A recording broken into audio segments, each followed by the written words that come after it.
Have you ever wondered about the history of Tombstone? The 1993 classic Tombstone is more than just a movie. It's a pop culture phenomenon, a love letter to the American West, and an irresistible cocktail of mustaches, machismo, and memorable one-liners. But behind the gunfights and the glowering stares lies a fascinating story of how this Western epic came to life and nearly fell apart. So saddle up, partner, because we're about to ride through the wild history of Tombstone. I'm Keith, and this is History Wonder. In the late 1980s and early 1990s, Westerns were about as fashionable as bell-bottoms in the Reagan era. The genre had once dominated Hollywood with titans like John Wayne and Clint Eastwood, but had become a relic of the past, gathering dust in the vaults. Studios had largely abandoned Westerns, citing dwindling audience interest and box office flops. Sure, Clint Eastwood's Unforgiven was just around the corner to revitalize the genre, but by 1990 it was still tumbleweeds and ghost towns in the land of cowboy movies. Enter Kevin Yare, a screenwriter with a deep love for the mythos of the Old West. Yare's passion bordered on obsession. He wasn't just a fan of Westerns, he was a scholar of them, often delving into the nitty-gritty of frontier history with the fervor of a man trying to dig up gold. When Yare set out to write the script for Tombstone, he envisioned an epic that was equal parts action and history lesson. Yare wasn't content to simply retell the gunfight at the OK Corral, the centerpiece of many Western films.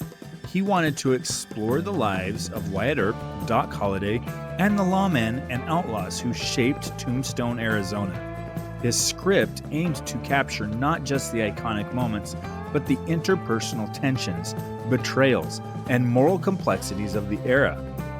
Yare was determined to make the most historical, accurate depiction of the Old West ever seen on film. Yare's ambition was noble, but ambition alone doesn't make a movie, especially when it's your first time directing. Yare wasn't just the writer of Tombstone, he also signed on as its director, a decision that would prove as ill-fated as a poker player going all in with a pair of twos. The production was plagued with issues from day one. Yare's commitment to authenticity extended to filming the movie in sequence, a logistical nightmare that slowed down production and burned through money faster than a high-stakes gambler. Scenes dragged on for days as Yare sought perfection, frustrating the cast and the crew. The production began spiraling out of control, and the studio, sensing impending disaster, pulled the plug on Yare as director after just a few weeks. Desperate to save the project, the studio brought in George P. Cosmatos, a veteran director known for an action-heavy flair like Rambo: First Blood Part 2. Cosmatos brought a no-nonsense approach to the production, trimming excesses and streamlining the shoot. But according to Kurt Russell, the film's real savior wasn't Cosmatos, it was himself, Kurt Russell. In later interviews, Russell claimed he essentially directed Tombstone, guiding performances and making key creative decisions behind the scenes, while Cosmatos handled the day-to-day logistics. Russell's leadership was instrumental in keeping the film on track, even as egos clashed and tempers flared on set. Despite the chaos, one thing everyone could agree on was the film's visual flair. The costume and set design were meticulously crafted to reflect the 1880s, down to the last stitch and nail. And then, of course, there were the mustaches. Those glorious, larger-than-life mustaches that practically deserved their own villain. If there was an Oscar for Best Facial Hair, Tombstone would have swept the category.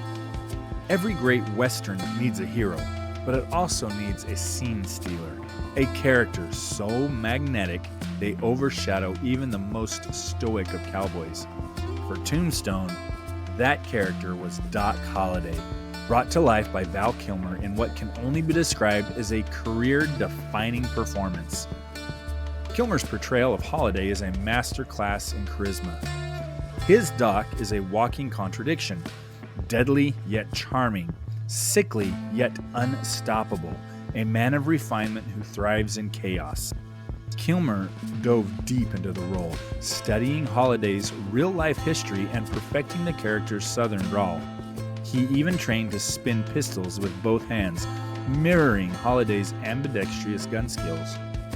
But what really sets Kilmer's performance apart is his ability to balance humor and tragedy.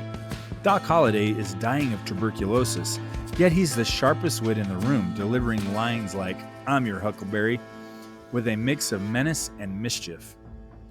Kilmer's commitment to the role was so intense that it reportedly unnerved his co-stars, who marveled at his ability to stay in character even when the cameras weren't rolling. One of the most fascinating aspects of Tombstone is its blend of historical accuracy and Hollywood embellishment. Kevin Yarre's original script was painstakingly researched, drawing on first-hand accounts of the events in Tombstone. Many of the characters, Wyatt Earp, Doc Holliday, and the Clanton brothers, were real people, and the film's depiction of the gunfight at the OK Corral is strikingly close to historical accounts. However, this is still Hollywood, and a little creative license is always on the menu. For instance, while Doc Holliday's wit was legendary, he probably wasn't quite as quippy as Val Kilmer made him out to be. Similarly, Wyatt Earp's transformation into a righteous avenger, storming through the Arizona desert to take on cowboys, is more myth than fact. But the beauty of Tombstone lies in its ability to honor history while embracing the mythic qualities of the Old West. It's not just a movie, it's a celebration of storytelling, where facts and fiction blend to create something greater than the sum of its parts. When Tombstone hit theaters in December 1993, it faced stiff competition from Wyatt Earp, another Western centered on the legendary lawman. Kevin Costner's Wyatt Earp was a 3-hour epic that took a more somber, measured approach to the story. But where Wyatt Earp was ponderous, Tombstone was electrifying. Audiences immediately gravitated to Tombstone's fast pace, sharp dialogue, and unforgettable characters. The film became a box office hit, grossing $56 million against a budget of $25 million. A respectable haul for a genre that had been left for dead. Over the years, Tombstone has gained a cult following, becoming a staple of Western cinema. It's regularly cited as one of the greatest Westerns of all time, alongside classics like The Good, the Bad, and the Ugly and High Noon. What is it about Tombstone that continues to captivate audiences 3 decades later? Part of its appeal lies in its timeless themes: friendship, loyalty, justice, and redemption. These are the building blocks of great storytelling, and Tombstone delivers them with style. Then there's the cast, a who's who of Hollywood talent firing on all cylinders.